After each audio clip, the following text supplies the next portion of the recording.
Irmãos, a nossa breve meditação nessa noite, se você puder, abra a sua Bíblia no Evangelho de Lucas.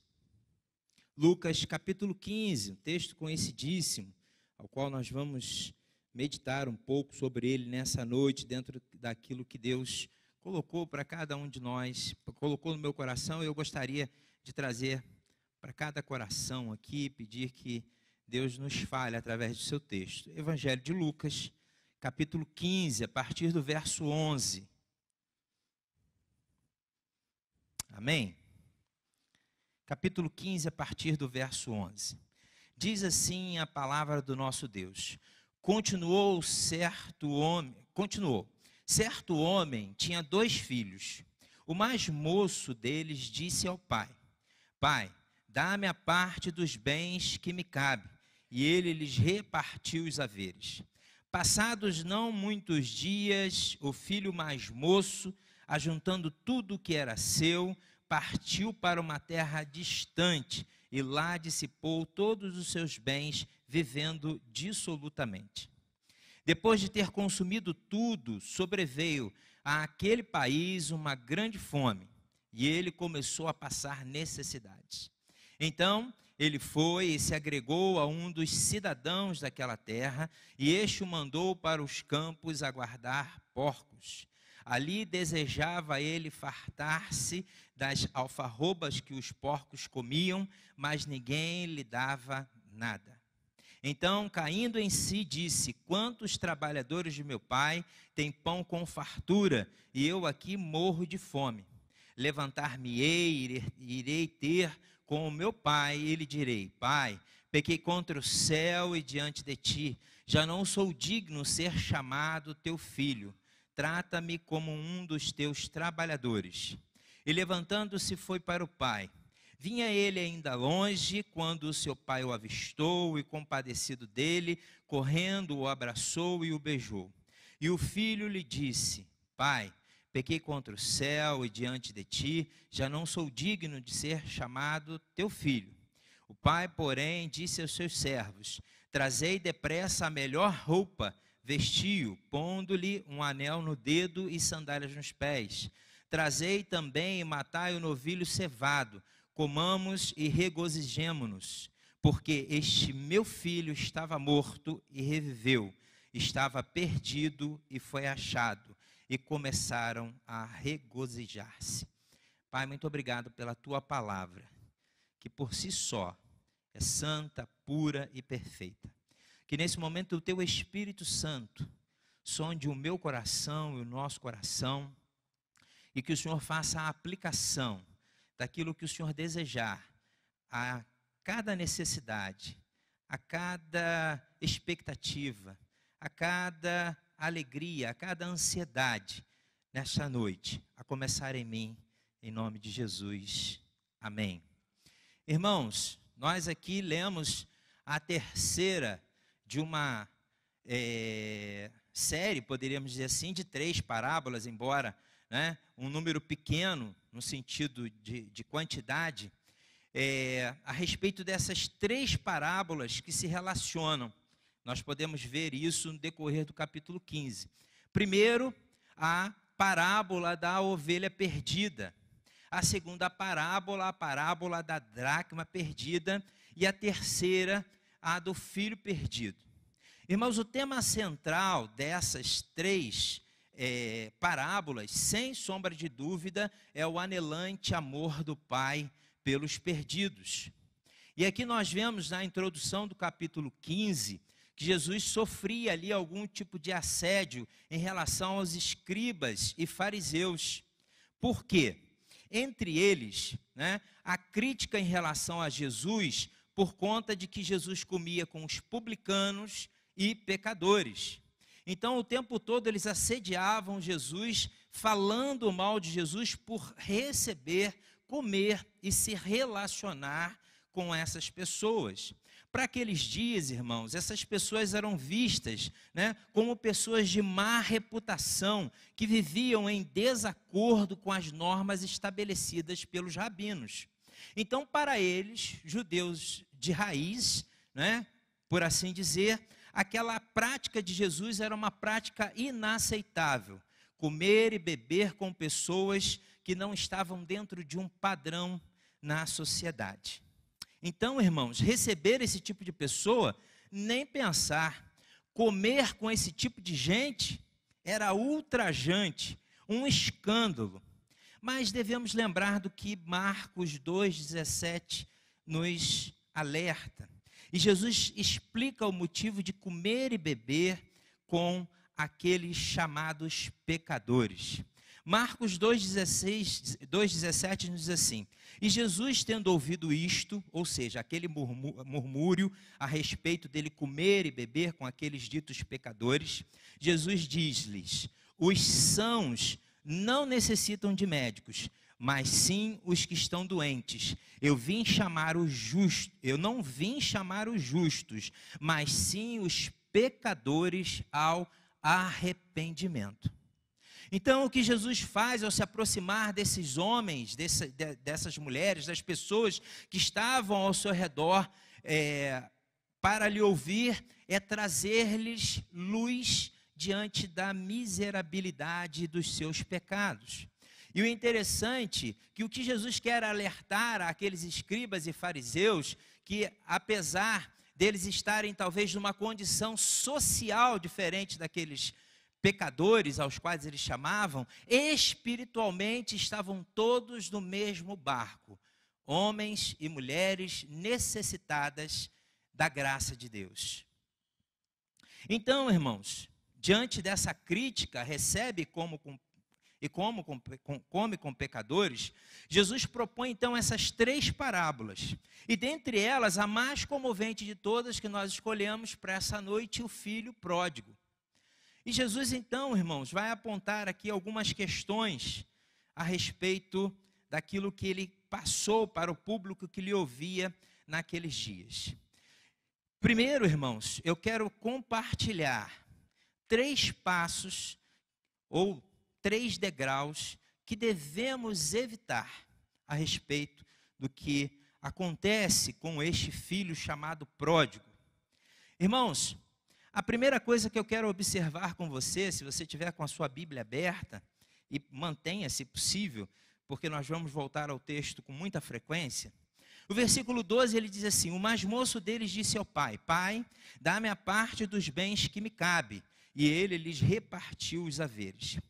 O primeiro passo, irmãos, para um distanciamento, para uma vida de degradação e de afastamento do Senhor, né, ela está, irmãos, nesse contexto do versículo 12. Dá-me a parte dos bens a que tenho direito.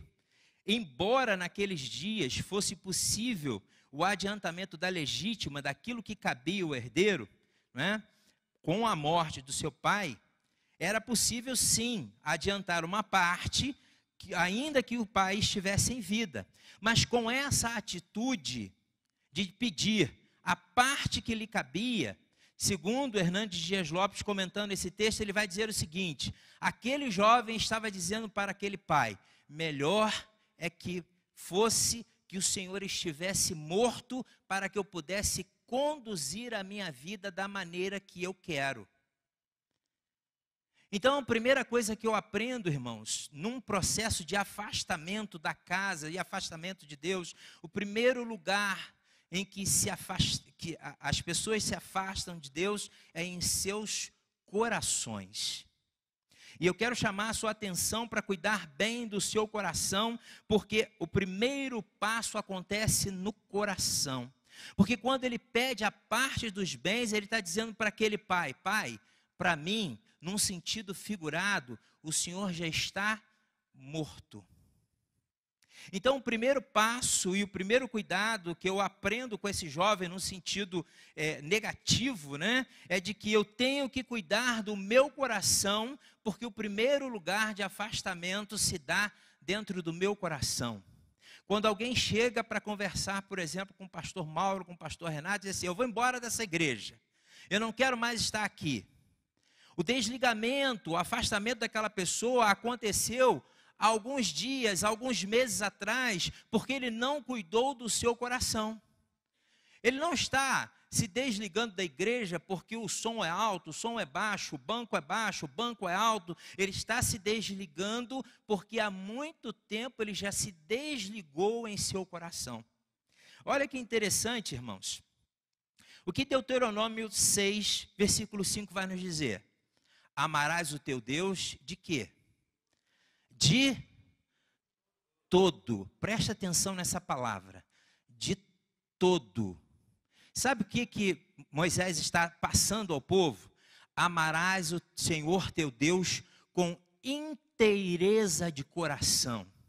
É como se eu olhasse para o coração da Orotildes e só pudesse observar que cabe Deus tão somente. É amar a Deus na nossa inteireza, é Deus tomando todo o coração, é a orientação que Moisés nos traz lá no Shema, que é: ouve Israel, amarás, pois, o Senhor teu Deus de quê?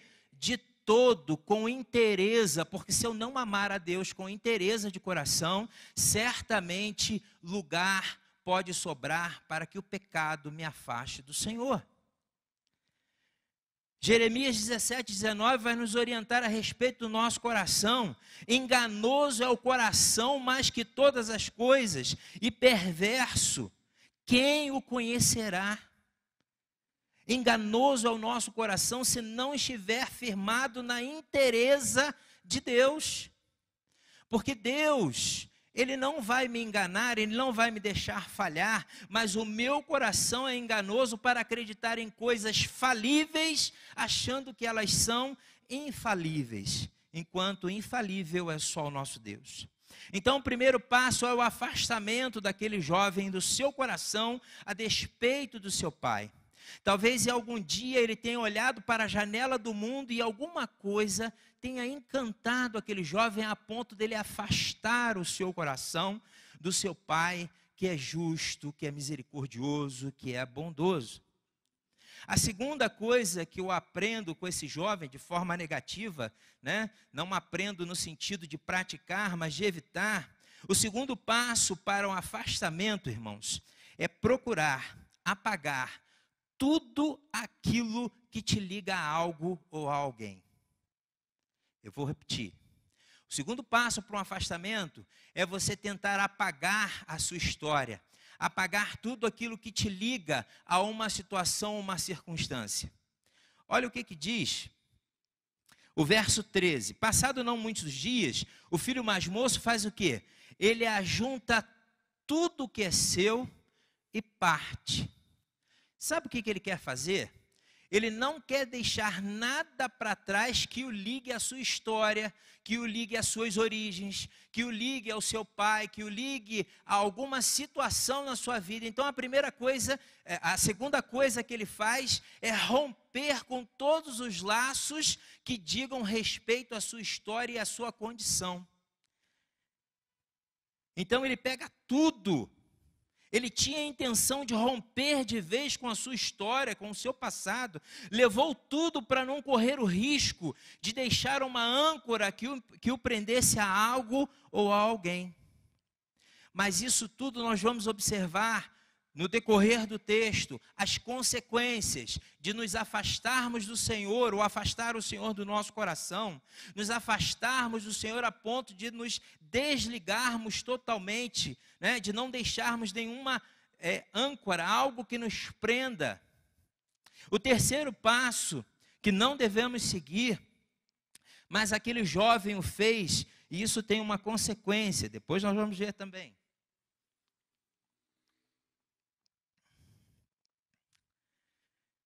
Ainda no versículo 13, diz que aquele jovem partiu para uma terra distante.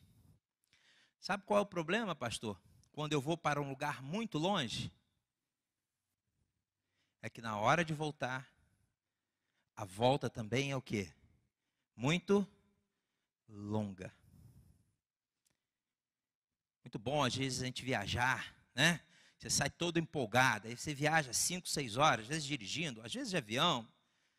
Mas na hora de retornar, você fala assim, eu tenho que enfrentar isso tudo de volta.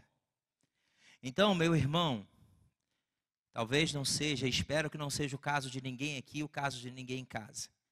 Cuidado para onde você se afastar do Senhor, pois o caminho pode ser longo e duro para o retorno. Estar longe ali significa que ele queria fazer aquilo que ele bem entendesse, sem os olhos fiscais do pai, sem a fiscalização, o policiamento do pai. Ele queria estar longe para fazer aquilo que ele bem entendesse, aquilo que ele bem quisesse.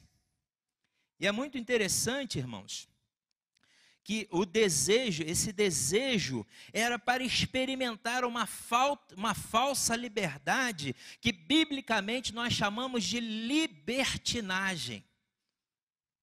E muitas vezes nós ouvimos as pessoas dizerem que liberdade é fazer aquilo que eu quero, a hora que eu quero e quando eu quiser. Isso não é liberdade, isso é libertinagem. Liberdade é o poder escolher se eu quero, se eu posso, em fazer e não fazer. Isso é liberdade. Irmãos, olha, então qual é a consequência, pelo menos num primeiro momento, de afastar o meu coração do Senhor, apagar tudo aquilo que me liga a algo ou a alguém a respeito do meu passado, e também fazer com que eu parta por um lugar distante. Tem algo interessante, irmãos, que no final do versículo 13, ele vai nos dizer o seguinte: lá dissipou todos os bens, vivendo de que forma? Dissolutamente. Está assim na sua versão? Ele viveu de forma dissoluta. O que significa isso? Quando você vai tomar tem um farmacêutico aqui, não tem? O que está do lado do Ricardo é farmacêutico? Não, né? É que eu ouvi eles ali comentando alguma coisa, não. Quando você vai tomar um Sonrisal, o que você tem que fazer? Tem que dissolver. Sabe o que aconteceu com a vida desse rapaz? A vida dele se dissolveu em meio ao pecado, à impureza, à injustiça e tudo aquilo que desagradava o Senhor. Viver dissolutamente é viver de forma a esbanjar, de forma a colocar fora, mas viver dissolutamente significa que ele dissolveu a sua vida diante daquilo tudo que entristecia e pode entristecer a Deus.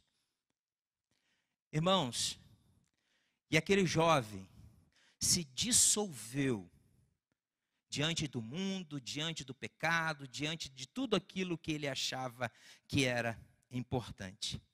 Imaginemos, irmãos, um rapaz que sai da casa do seu pai numa posição de príncipe, porque ao repartir os haveres, certamente ele saiu com uma boa condição financeira. Talvez tenha saído com o seu camelo 4.0, teto solar, vidros elétricos. Ele sai como um príncipe e por conta de se dissolver, se misturar com o pecado, ele fica, ele passa a ser uma pessoa ao qual está no último estágio, talvez, de uma situação a respeito da sua vivência, de um empobrecimento. Muito bem, irmãos. Então, como nós dissemos, aquele jovem começa a enfrentar as consequências da vida que escolhera. Após gastar tudo que tinha, viver de maneira dissoluta, sobreveio grande fome naquela terra, em que ele estava, e começou a padecer fome. É interessante, irmãos, que nós vemos aqui que ele está numa extrema miséria, não é isso? Ele está numa situação que ele não tem o que comer, desejando comer aquilo que os porcos estão comendo. E o pastor Heber Campos, certa vez, ele disse algo muito interessante que marcou a minha vida. A miséria material, estou falando de miséria e não estou falando de dificuldade financeira. Preste atenção. A miséria material, ela nunca antecede a miséria espiritual. Primeiro a pessoa empobrece espiritualmente, para depois empobrecer fisicamente. Então, aquele jovem, antes de ser atingido pelas questões financeiras, ele empobreceu espiritualmente, longe do Pai, vivendo de maneira dissoluta. E aí, irmãos, eu começo a perguntar, ou pergunto, aos irmãos. Ele foi para um lugar distante, gastou tudo que tinha, de repente veio uma grande fome, e eu pergunto aos irmãos, é castigo de Deus? O que os irmãos acham? Hein? Escolha. Escolha. Sabe por quê, irmãos? Princípio da semeadura. Você conhece? Que é um princípio bíblico? Você conhece? Princípio da semeadura. Gálatas 6, 7 vai nos dizer o seguinte: não vos engane, de Deus não se zomba, pois aquilo que o homem semear, certamente ele vai ceifar. Se você semear morango, você não vai colher laranja. Se você semear tangerina, você não vai colher melão. Você vai semear e vai colher aquilo que você plantar. Aquele jovem estava colhendo aquilo que ele plantou, aquilo que ele desejou. Ele não desejou esbanjar, ele não desejou viver de forma libertina. É o que eles a colheita ao qual ele participa nesse momento é o princípio da semeadura, colher aquilo que se plantou. Irmãos, é interessante notar que, pelo contexto do que nós estamos lendo, e lá, pelo versículo 16, ele diz assim: ali desejava ele fartar-se das alfarrobas que os porcos comiam, mas ninguém lhe dava nada. Poderíamos dizer, irmãos, numa linguagem popular, que aquele jovem estava onde? No fundo do poço. Numa situação assim, muito complicada. Mas, para aqueles desajuizados, chegar no fundo do poço tem uma vantagem. Você sabe qual é? Para os desajuizados. Porque tem gente que você avisa, vai dar ruim, vai dar problema, e a pessoa continua naquela pegada. Você sabe qual a vantagem? Quer dizer, vantagem de estar no fundo do poço, nenhuma, Mas,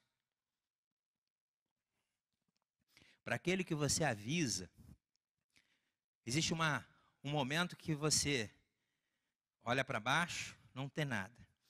Em volta a contenção do povo, do poço. Só sobra uma coisa para ele fazer. O que é? Olhar para cima. Olhar para a saída. Você conhece alguém que tenha conseguido fugir de um poço cavando mais? Vai sair lá na China, O pessoal diz que se cavar, a gente sai lá na China. Você conhece alguém que tenha conseguido sair do poço furando pela lateral? Eu, pelo menos, não conheço. Talvez algum procedimento de resgate tenha ocorrido.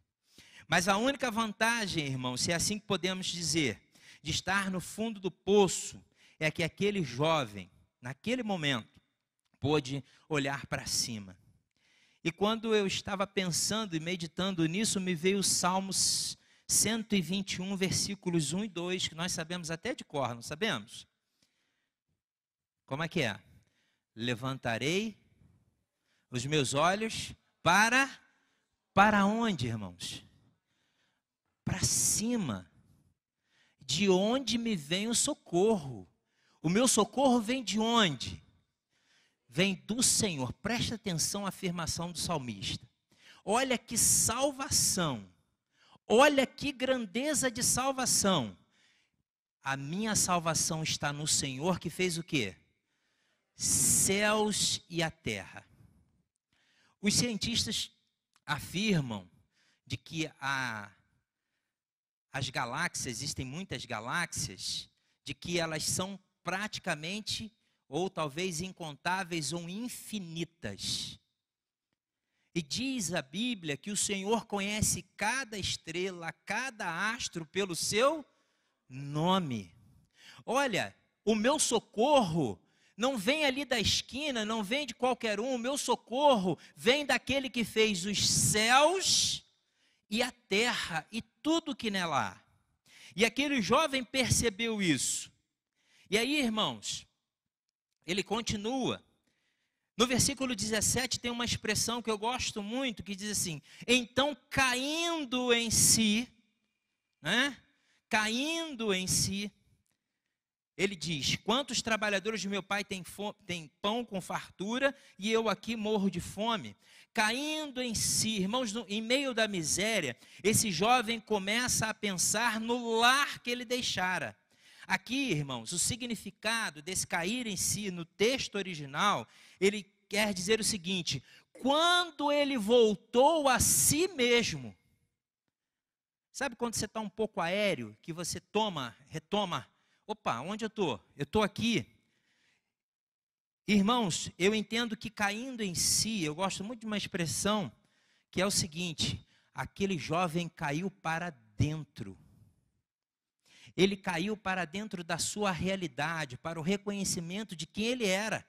Ele cai para dentro de si, ele acorda e começa a entender exatamente o que estava acontecendo. Foi quando ele começou a refletir sobre tudo o que havia acontecido desde que saíra de casa.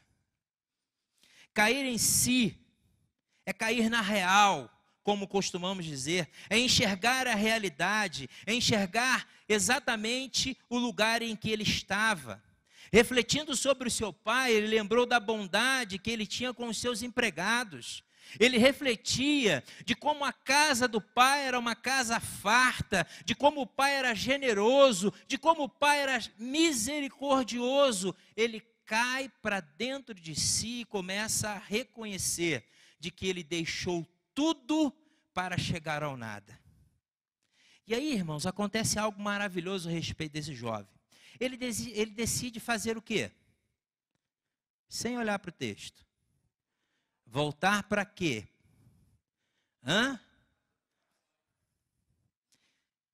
Eu também pensava assim. Se assustem não. Sim. Mas olha só. Pedro, quando instado por Jesus, lá em João 6,68, Jesus disse assim, Jesus, depois de confrontar os discípulos, todos os discípulos se debandam, ficam só os 12, e Jesus chega para os 12 e diz assim: e aí, vocês também não desejam ir?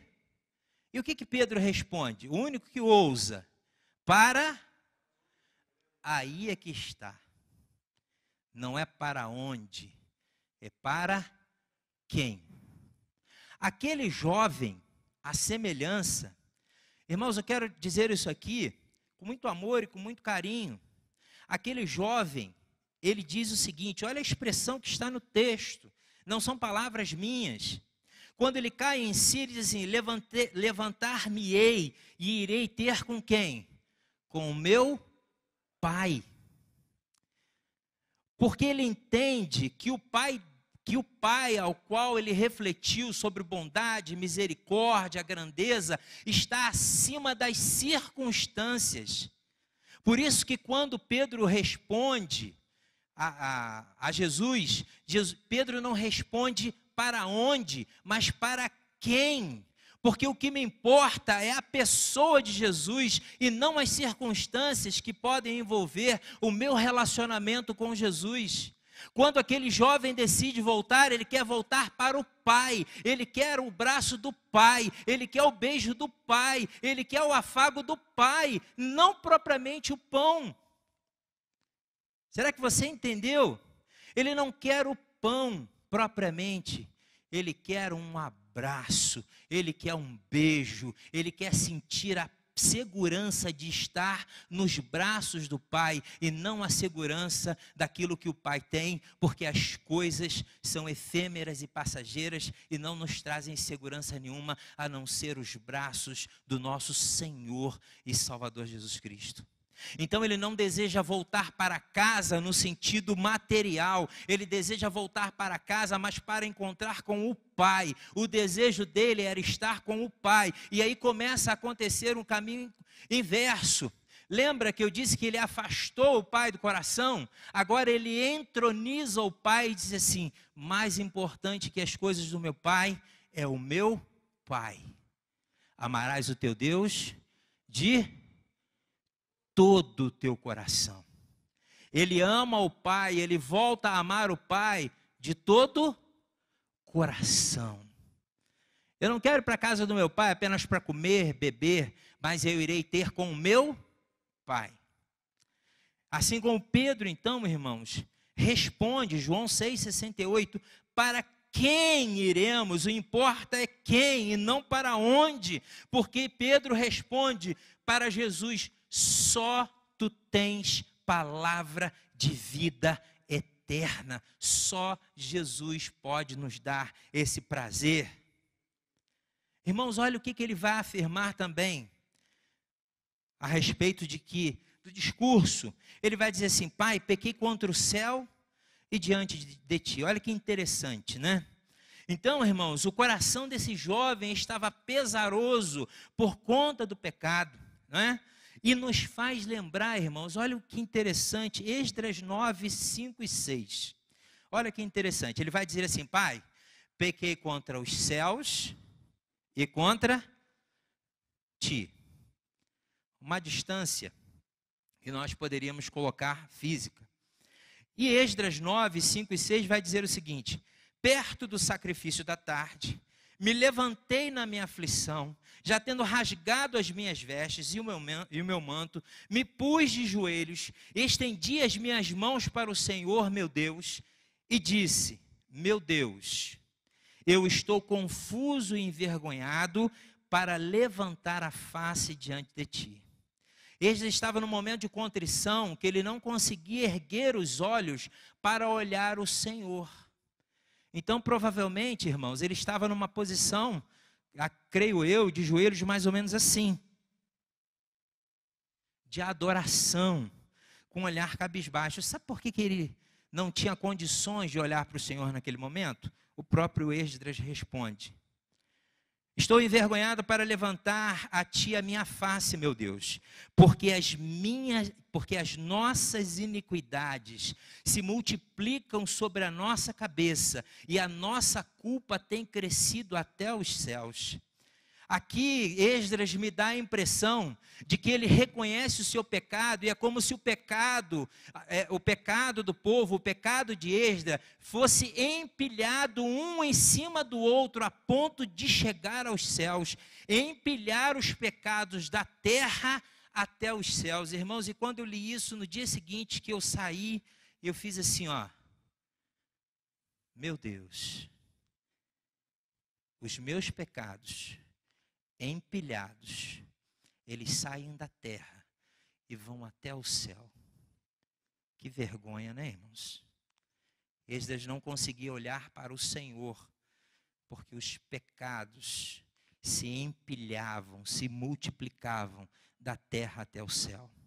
E era esse sentimento que aquele jovem tinha, porque ele traz a mesma expressão: Pai, pequei contra os céus e diante de ti.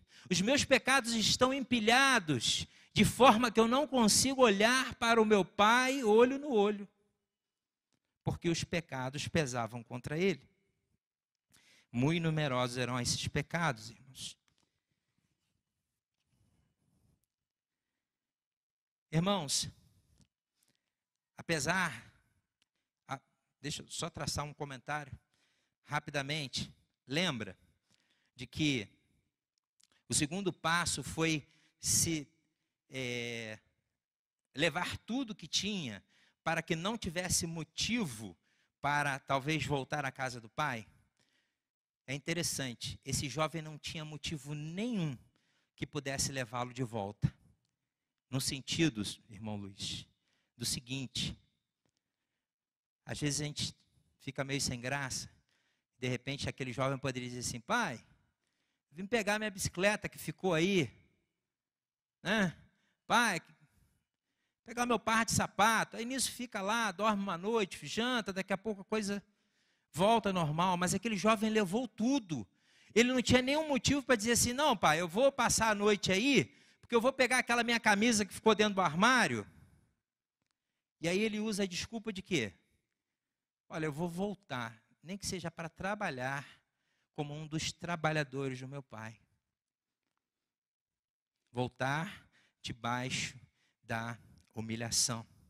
Então, irmãos, apesar da boa intenção de voltar ao pai, de lhe confessar os pecados e reconhecer o erro, né, de ser integrado como um trabalhador comum, né, ele enfrenta, como eu disse, irmãos, um problema, e é um grave problema. No versículo 13, diz que ele foi para uma terra distante, ele deseja voltar para o pai, ele deseja voltar para o lar. E agora, irmãos, como eu disse, você imagina quando ele saiu, olhar altivo, cheio de orgulho, cheio de pompa, talvez tenha saído montado em algum animal que o levasse para longe. Mas e quando ele volta para casa, aquele rapaz faminto, provavelmente descalço, porque talvez ele tenha negociado tudo aquilo que ele podia para compensar a sua fome. E agora, irmãos, para voltar, o caminho parece mais longe do que realmente é. Imagina aquele homem voltando, aquele rapaz voltando, fome, frio, as pedras machucando os seus pés descalços, aquele corpo fraco. Porém, ele tinha um alvo, o seu pai. Ele diz: voltarei para o meu pai. Talvez, irmãos, enquanto ele estivesse no caminho, até pensasse em desistir e morresse por algum canto, mas vinha em sua mente a figura do amado pai. E aí ele se levantava na dificuldade e caminhava mais uma milha e caía cansado. E aí vinha a noite, o sol batia no seu rosto na manhã seguinte e vinha à mente o meu pai. E ele se levantava, cansado, fastigado, com sede, com os pés machucados, mas só tinha uma coisa na sua mente: meu pai. A figura que talvez tenha levado esse jovem a chegar, né, próximo, ou levá-lo ao caminho de volta, seja a figura do pai. E mais uma milha, e mais uma milha, e mais uma milha. Isso me fez lembrar Romanos 8,35. Quem nos separará do amor de Cristo? Aquele rapaz estava com a intenção de encontrar o amor do Pai. Quem nos separará do amor de Cristo? A tribulação, a angústia, ou perseguição, ou fome, ou nudez, ou perigo, ou a espada? Nada pode nos separar do amor de Deus. A persistência em voltar para o seu pai valeu a pena. É interessante que ainda de longe, o jovem foi avistado pelo seu pai. Porque eu fico imaginando também, irmãos, todas as tardes, aquele pai chegava na sua varanda, próximo à sua soleira, e ficava olhando no horizonte até o sol se pôr, na esperança de que um dia ele veria aquele filho voltando para casa. E nós não sabemos quanto tempo, mas certamente esse homem, sendo um homem prudente e amoroso, ele fez por vários e vários dias. Tanto é que não é o jovem quem o avista, mas é o pai que o avista. E ele, cheio de compaixão, correu ao encontro, lançou-lhe ao pescoço e o beijou. E aqui, irmãos, a expressão também lá no original significa o seguinte: não foi um beijo, foram muitos beijos, muitos.